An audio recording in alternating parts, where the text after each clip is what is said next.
ব্লাউজৰ হাতত পাইপিংটো লগাবলৈ আজি দেখুৱাই দিওঁ আহক একেবাৰে ইজি প্ৰচেছত। পাইপিংটো মই 1.5 ইঞ্চি জোখত কাটি লৈছোঁ। নতুনসকলৰ বাবে 1.5 ইঞ্চি ল'লেই হ'ল, কাৰণ বেছি সৰু কৰিলে মিলাবৰ কাৰণে অকণমান যিহেতুকে অসুবিধা পায় ফিনিচিঙত। আৰু লাহে লাহে যেতিয়া চিলাব জনা হ'ব তাৰপিছত আৰু কমকৈ ল'লেও কোনো কথা নাই, নিজৰ মতে। আৰু কাপোৰখন চিধাকৈয়ে মই কাটি লৈছোঁ। মই গলৰ পাইপিঙৰ বাবেও চিধাকৈ কাটোঁ। এতিয়া বহুতে কৈছে ৰুমাল ভাজত কাটিব লাগে, সেইটো সকলোৰে নিজা নিজা এটা সুবিধা। আৰু চিধাকৈ এবাৰ কাটি পেলাই চাবচোন, একো অসুবিধা নহয়। এয়া দেখিছেনে, এনেকৈ লগাই ল'ব। এইখিনি মোৰ আচলতে ৰৈ যোৱা কাপোৰ আছিল, সেইবাবে মই তেতিয়া কাটি নিদিলোঁ, অকণমান এতিয়াই মিলাই পেলাই কাটি দিম। সেইটো কথা। 1.5 ইঞ্চি জোখত ল'ব বহলটো। 1.5 ইঞ্চি জোখত লৈ এনেকৈ, যিহেতু অকণমান ডাঙৰ আছিল মোৰ, সেইবাবে মই অকণমান কাটি লৈছোঁ কাপোৰখন। বহুত ডাঙৰ হৈ থাকিলেও ফিনিচিংটো ভাল নাহে যে, সেইবাবে এনেকৈ লগাব। লগাই পেলাই অকণমান চাব, অনুভৱটো গম পাব নহয় ডাঙৰ হৈছে নে সৰু হৈছে। তাৰপিছত সৰু কেঁচিখনৰ সহায়ত এনেকৈ কাটি দিব।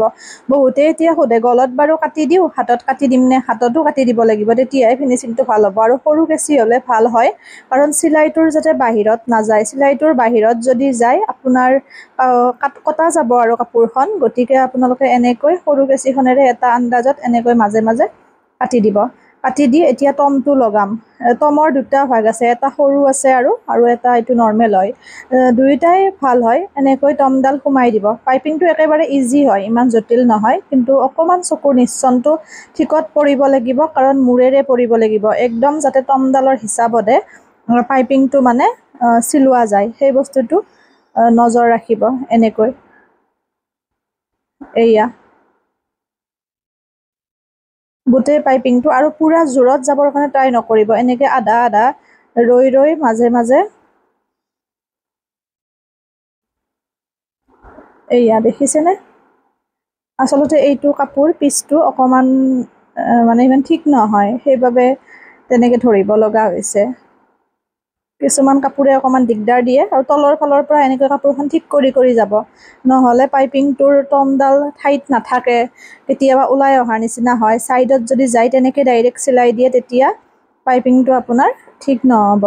এয়া চাই যাওকচোন। কেমেৰাত কিছুমান বস্তু অকণমান স্পষ্ট তেনেকৈ নুঠে, তথাপিও মই ওচৰৰ পৰা দেখুৱাব চেষ্টা কৰিছোঁ। এয়া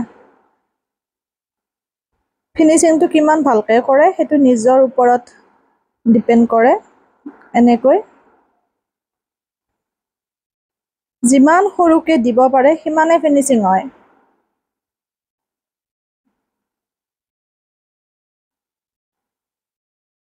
এনেকৈ হৈয়ে যাব। এই পদ্ধতিৰে লগাব।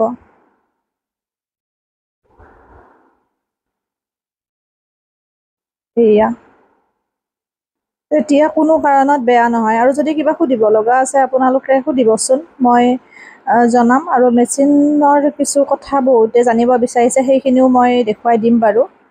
কাটিঙৰ ক্লাছত ব্যস্ত থকা হয় যে, সেইবাবে ভিডিঅ'বোৰ তেনেকৈ ইমান কণ্টিনিউ কৰিবও পৰা নাই। এয়া হৈ গ'ল। ঠিক একেদৰে আনখন হাততো মই লগাম, যিহেতু ব্লাউজ ৰেডি কৰি আছোঁ, তাৰ মাজতে আপোনালোকক মই দেখুৱাই দিলোঁ।